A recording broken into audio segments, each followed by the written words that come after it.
London, yeah. Which part of London? Which Islington? East London. Oh, East London. Canning Town. Yes. East London, man. Gangster. Canning Town. Oh, you need to get to West London. That's where you need to get to. West London. Yeah. If you can get there, West you're banking. and you won't need to do music anymore. Just work for the people in West London, then you'll be good. Okay. At least that's what I believe.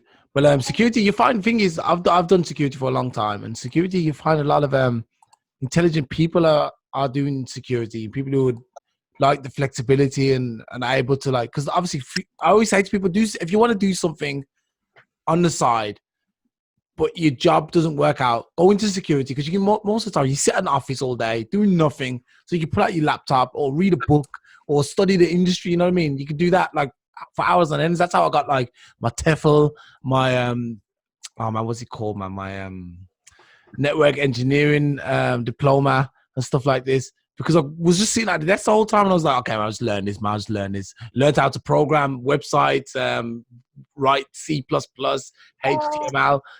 I did all this, while I was at work. It's like being frayed. It's like being paid. You just use the job to pay your bills. Yeah. Or educate yourself. You have other thing in your head and other goal in your life, so you just use it just to pay the bills. That's all. So yeah. Yeah. Has anyone got any more questions or? I think we are two ladies, only me talking. I want to hear the voice of my sisters. Yeah, sorry, been distracted by little. Okay. She's if you might have seen her hand appear, as it often does. But Yeah. I think the main thing for me is music for you such a passion that if you can make anything from it, if you never could be heard, which I wouldn't wish for you. Obviously, I would want you to be promoted and worldwide. But if that wasn't the case, would you still continue to make and continue to write music? Okay, me, I see the music business not only in the side of music only, but the business side as well. Mm-hmm. So I cross the finger to be successful in my music. When I release, I sell, and I can make a living on it. Mm-hmm. But it doesn't happen. I still want to work in the music and music business. I used to help artists before. I give up because they make me give up on them. so I can attest to that. Yeah, because some artists are very I don't want to go there. It's a long story. It's a horrible story. Look at Simon. So it's there is a lot of things you can do in the music business. It's not only about singing and be on the stage. There's so much. Teacher's good. Yeah, not teacher of music. No, not for you. Why is that? What's wrong with teaching? Because I'm learning the business now of the music, and I for me there is a lot of things that must be changed. And I don't think I can change because it's a system have been done since ages. But there is a lot of fraud, a lot of unfairness, a lot of black box, royalty, for example, artists, a lot of things. They still, in one word, one sentence, they still the artist. That's all I would say in all domains. And I think that is really not good at all, because we are the one who create the music. We are the one. We are doing the music, so why we have to be treated like that? It's only field, treat the product of music. And that go to other, for example, other industry. They don't treat it like that. So, but music is complex, it's complicated in the royalty system and how the artists get this money. It's a lot of things, I don't understand why it's like that. This is why. If I can change things, I will be the best one. It was set up by probably the same guys who set up the capitalist system. So someone at the top makes the money for doing the least amount of work. And the person who does all the work, they make just enough so they have to keep working. So I think what it is for me, obviously I worked in the industry for a little while now. And obviously there's a lot of problems, like Michelle just said, it's complex. But for me, there's a lot that you have to rise to to just get to the crust, and that crust is literally the musicians who are making the money and the musicians who are making a lot of money. It's still in a very thin crust. You know, there's a big difference between what they earn, but them opportunities are so few and far between that that's what I'm saying. There's a saturated market of talented people there, an industry that doesn't need to show musicians any respect, because if I turn you down, there's 10 people waiting behind you and even more behind them. So it doesn't really matter. I don't have to treat musicians with respect, even good ones, because we're blessed with talent, especially in this country. We are blessed with talent. So I can go out there and find artists who are industry ready all day long. I can put 50, 60, 70 in front of you right now. But none of them, if not, or probably one or two of them, would get a recognition. And that's because they don't need to respect you.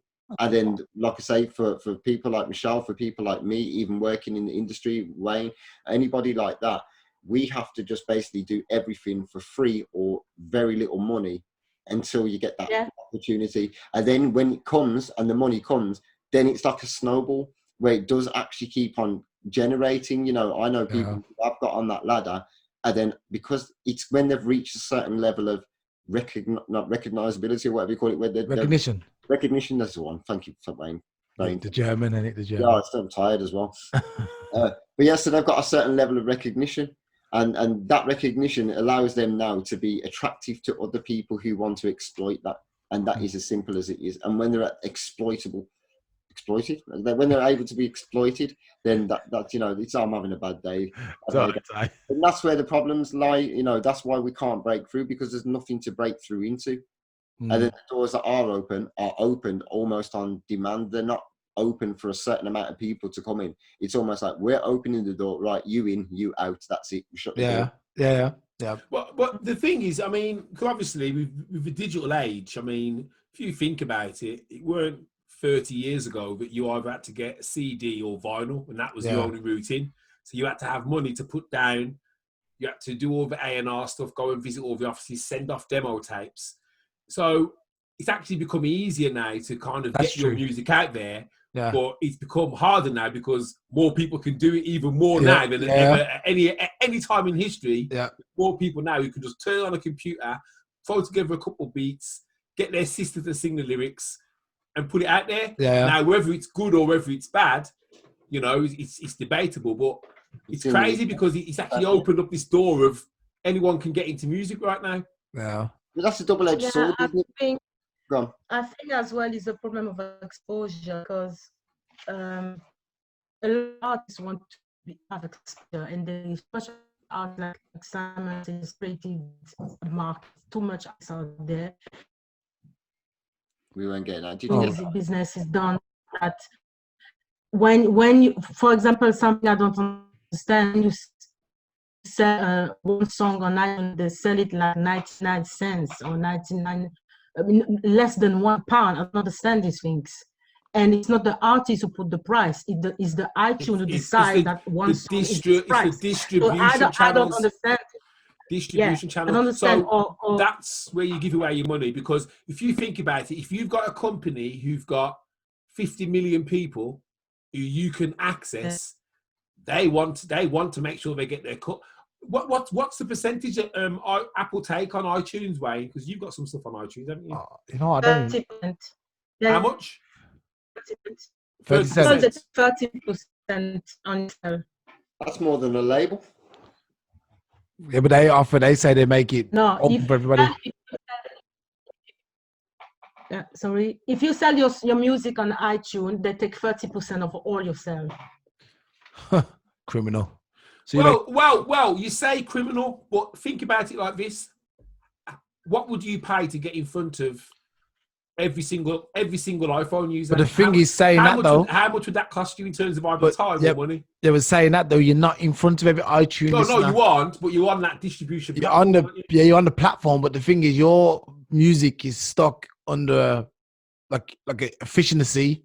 Literally. Oh yeah, that's down to your market. Yeah, that's that. So what is they offer me to put the whole problem? If I can cut in, just say that is the whole problem, and what everyone kind of is getting around to saying in their own different way. It's that double-edged sword. It's what I was saying about their value as well. until you are recognized, you've got that recognition. And that means, I'm not on about like 10,000 followers. It won't cut it. 10,000 followers won't make you any money. 50,000 followers won't make you any money. 100,000 is still not going to make you anywhere near the money you need. We are talking million plus to be anything that they're interested in. And even then, what you're talking, Wayne, 20 grand?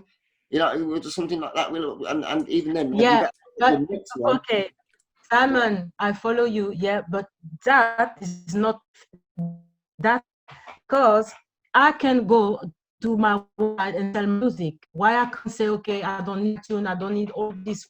Come on my website, buy my music, stream my music on my thing. I don't need iTunes, I don't need Spotify, I don't need, I do my own price, I do everything. Why not? But because all this iTunes and Spotify give you more exposure, more access easily. So you don't have to spend a lot of in marketing and promotion to say I'm here, because they're already worldwide. They're already worldwide, so they're more easy to use them than for you to spend all the money to say I'm here, you know. So I think you're right.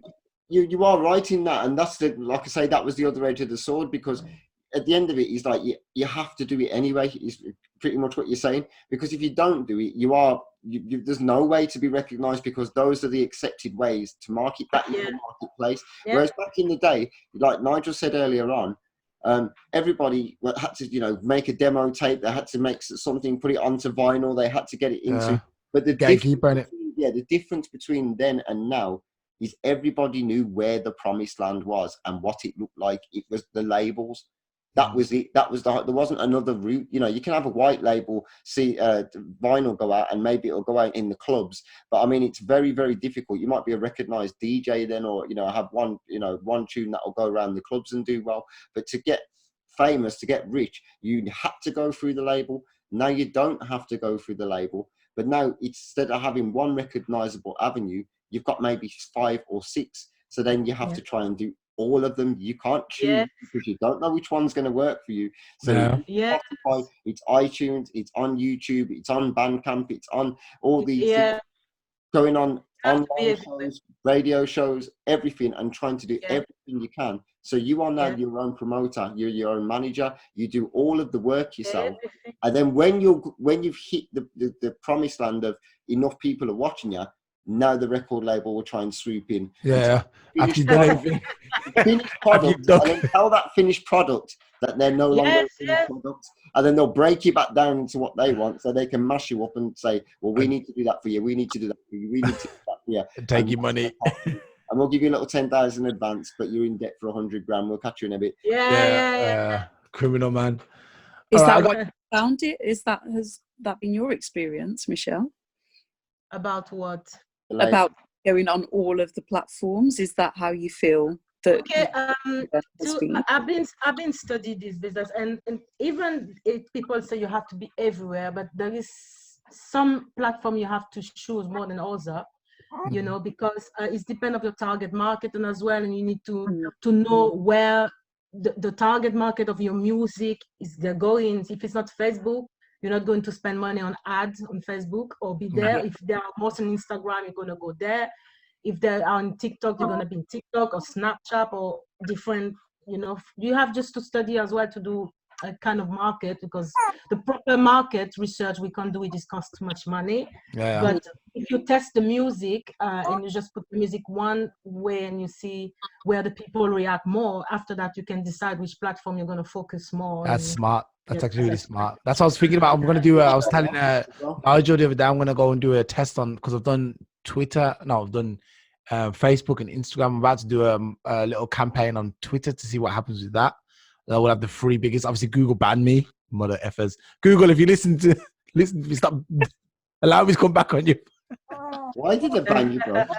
I had something running on my website which was kind of banned, but I didn't realize, and they kept telling me it was a crypto miner. It was this coin, yeah, that's what it was. But basically, you go on his website, and his website would then use your processing power to mine cryptocurrency for him. Yeah, but I forgot that I put that on, and like it was only because you Nigel, you told me to take it off, and I was like, oh yeah, I gotta take that off because it was just on my site for nothing. And they banned me, man. They called me a hacker. Yeah, well, that's the thing, because that a hacking program. It puts software on other people's computers. Yeah. And then because you didn't make the software, you don't know where that data is then going. good, honest, responsible news, come here to Blackopolypse.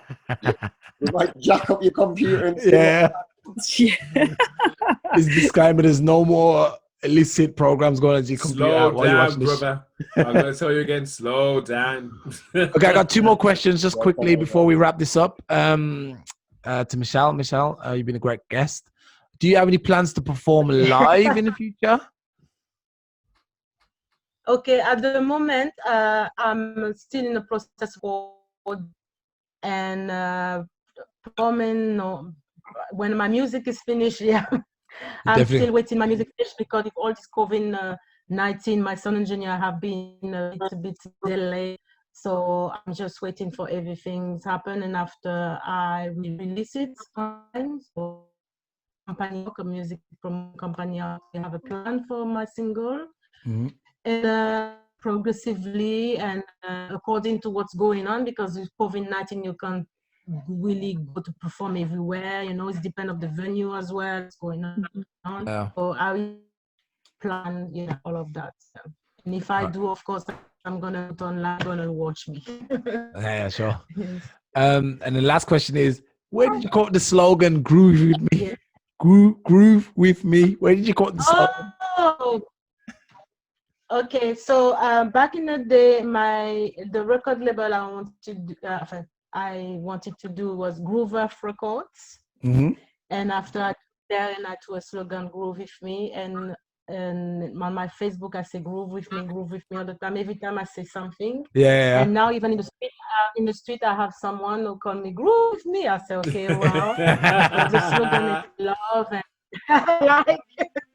So I just love the word groove. I don't know. There is something, I don't know. I'll just like it, you know. So that's why I put it. It's a nice motto for life. Yeah. What do I have? The best music's never heard. That's all I had. I've been using that for years. The best music's never heard. Or the best music never heard. Yeah. Anyway, once again, thanks a lot for being with us. Michelle, you got anything you want to promote? Okay. What I want to promote, my website, you know, I have a lot of preparation to go to see because things at the moment.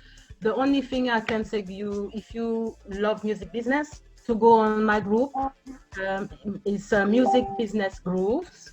And I'm posting a lot of information about the music business, what's going on and everything. Mm-hmm. And article, video, and I have about 500 numbers on it. It's growing, professional and everything from the business. So if you want to join this group, why not? You're welcome. I'm a member already. Please send Alstallio the link, and then we can put it in our group as well, so we can spread the word. Yeah. No problem. Yes. No problem. Great. Nigel, got anything to promote? Got any seminars coming up? Please let me. No seminars, but my program is open. So I'm working with business owners, small business owners, and startups who want to get better at doing their own marketing because they don't want to pay for it. I've got places left. The price has just gone up. Get in while you can, because it's going up again in September when my video course launches. So that's Love Sales, Hate Selling, Facebook group. Woo. Yo, Simon, hit me with something. Right. So we've been quiet for a little bit. Time to let the cat out of the bag, innit? So, as you guys will know, we've been working with our sister channel, Red Pill Media. We're going to be putting out some content very, very soon. We've recruited some really good writers and amazing people who are going to contribute and put some great media out there. And we're going to be sharing that in this group, and we're going to be sharing stuff from this group in there. So yeah, we're going to have a great collaboration and some stuff that with me and Alstallio and Nigel and hopefully Erica, we're going to all put together as well. And you should enjoy that real soon. So keep your eye on Red Pill Media. Great. And Erica, last but not least, I'm trying to unmute you. Yes, hello. This baby just doesn't want to sleep. Just say stay blessed. Nothing to promote except for like. All right, guys, you know the drill. Subscribe to our YouTube channel, download the app, and come in the group, the Facebook group. All the links will be below.